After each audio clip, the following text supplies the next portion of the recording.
Hello కానమోకు కథావచనం మోహనవచనం పరిజ్ఞాన హితబాండం నిత్య చదువరి శ్రోతలకు ఆహ్వానం నమస్కారం.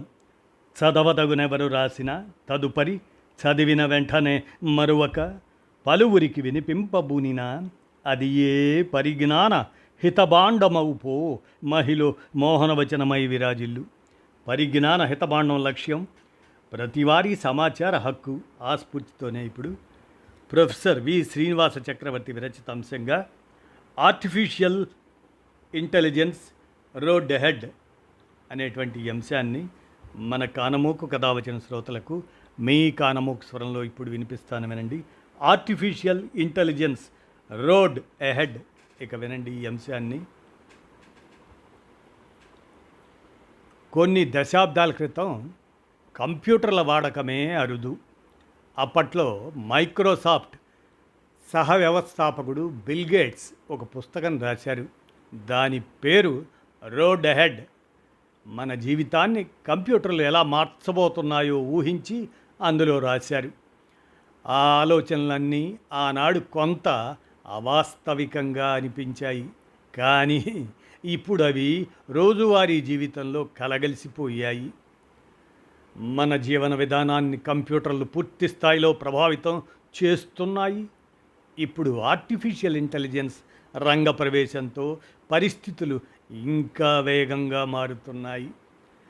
మరి ఇది ప్రోత్సహిస్తుందా, పక్కకు నెడుతుందా అనేది పరిశీలిస్తే సాంకేతిక వికాస మార్గంలో ఇప్పుడు మనం మరో మైలురాయి దగ్గర నిలబడ్డాం. దాని పేరే కృత్రిమ మేధస్సు, అదే ఆర్టిఫిషియల్ ఇంటెలిజెన్స్. ఈ సాంకేతికత వేగంగా అభివృద్ధి చెందుతుంది. రాయడం, విశ్లేషించడం, నిర్ణయాలు తీసుకోవటం, ఇటువంటి పనులన్నీ చేయగలుగుతుంది. కొన్ని సందర్భాల్లో మనుషుల కంటే మెరుగ్గా చేస్తుంది. అందుకే చాలామంది మనసుల్లో ఒకే ప్రశ్న మళ్ళీ మళ్ళీ తలెత్తి కలవరపెడుతుంది. ఆర్టిఫిషియల్ ఇంటెలిజెన్స్ మనుషులను పక్కకు తప్పిస్తుందా అనే ఆ ప్రశ్న సహజమైందే.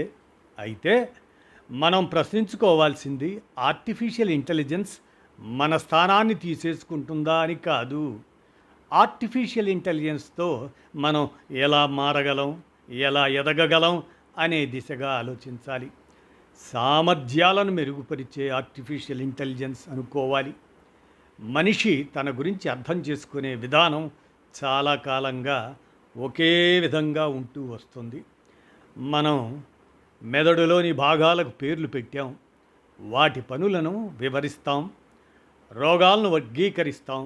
కానీ మనిషి సామర్థ్యాలను ఒక వ్యవస్థగా తీసుకొని వాటిని కొలిచి నమూనాలు నిర్మించి మెరుగుపరచడానికి పెద్దగా ప్రయత్నాలు జరగలేదు. కిందటి శతాబ్దంలో హ్యూమన్ పొటెన్షియల్ మూమెంట్ అనే ఉద్యమం ఈ దిశగా ఒక ఆలోచనను ముందుకు తెచ్చింది. మనిషిలో అపారమైన సామర్థ్యం ఉందని అది చెప్పింది. కానీ ఆ ఉద్యమం ఎక్కువగా భావోద్వేగ అనుభవ స్థాయిలోనే నిలిచిపోయింది. దానికి ఆ రోజుల్లో శాస్త్రీయ కొలతలు, గణిత నమూనాలు, పెద్ద స్థాయిలో అమలు చేసే సాధనాలు అందుబాటులో లేవు. తరువాతి దశలో సెల్ఫ్ హెల్ప్ అనే మరో సామాజిక వికాస తరంగం వచ్చింది.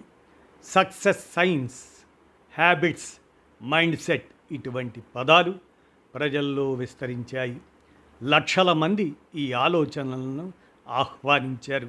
అయితే ఈ సైన్స్ నిజమైన శాస్త్రం కాదు. ఇది అనుభవాలపై, సాధారణీకరణలపై ఆధారపడి ఉంటుంది. సలహాలు ఉంటాయి, కానీ ఖచ్చితమైన కొలతలు ఉండవు. సామాన్య మార్గదర్శకాలు ఉంటాయి, కానీ వ్యక్తిగత స్థాయిలో పనిచేసే నమూనాలు ఉండవు. మార్పు కోసం ప్రేరణ ఉంటుంది, కానీ ఆ మార్పును నియమబద్ధంగా సాధించే ప్రయత్నం ఉండదు. ఇక్కడే ఇప్పుడు ఒక కొత్త అవకాశం ఆవిర్భవిస్తుంది.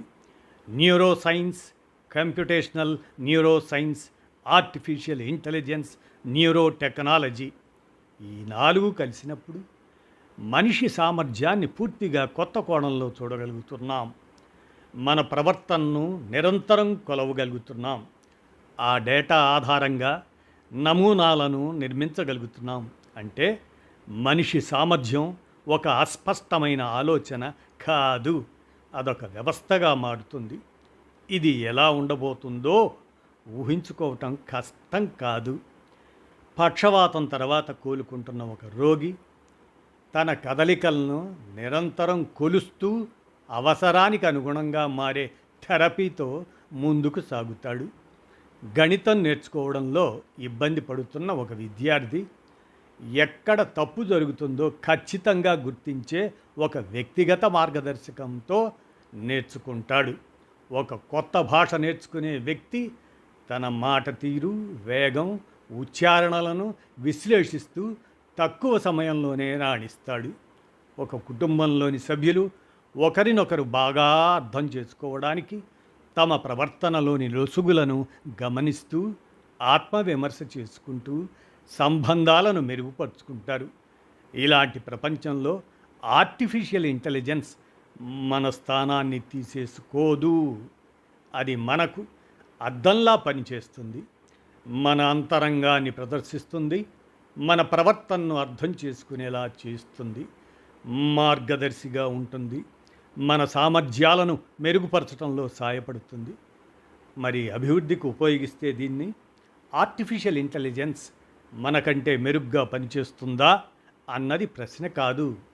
మనం మనుషులుగా ఎలా వికాసం చెందబోతున్నాం, మన అభివృద్ధిలో భాగస్వామిగా ఆర్టిఫిషియల్ ఇంటెలిజెన్స్ ఎలాంటి పాత్ర పోషించగలదు అన్నవి పరిశీలనార్హాలు. ఆర్టిఫిషియల్ ఇంటెలిజెన్స్ని కేవలం పనులు చేయించుకునే సాధనంగానే ఉపయోగిస్తే మన పాత్ర తగ్గిపోవచ్చు. కానీ అదే సాంకేతికతను అభివృద్ధికి ఉపయోగిస్తే ఒక కొత్త దారి తెరుచుకుంటుంది. మనిషి సామర్థ్యం కొలవగలిగిన, అర్థం చేసుకోగలిగిన, మెరుగుపరచగలిగిన వాస్తవంగా మారుతుంది. అదే మన ముందున్న నిజమైన భవిష్యత్తు బాట. రోడ్ అహెడ్ కృత్రిమ మీద మనల్ని పక్కకి నెట్టేసే దారి కాదు. మనల్ని మనం మరింత మెరుగ్గా తీర్చిదిద్దుకునేందుకు అదో రహదారి అంటూ ప్రొఫెసర్ వి శ్రీనివాస చక్రవర్తి వీరు ఐఐటి మద్రాసులో ఆచార్యులుగా ఉంటూ ఈ అంశాన్ని ఆర్టిఫిషియల్ ఇంటెలిజెన్స్ రోడ్ అహెడ్ అంటూ ఈ అంశాన్ని విశ్లేషిస్తూ అందజేసిన దాన్ని మన కానమోకు కథ వచ్చిన శ్రోతలకు అవగాహన నిమిత్తం వినిపించాను. విన్నారుగా, ధన్యవాదాలు.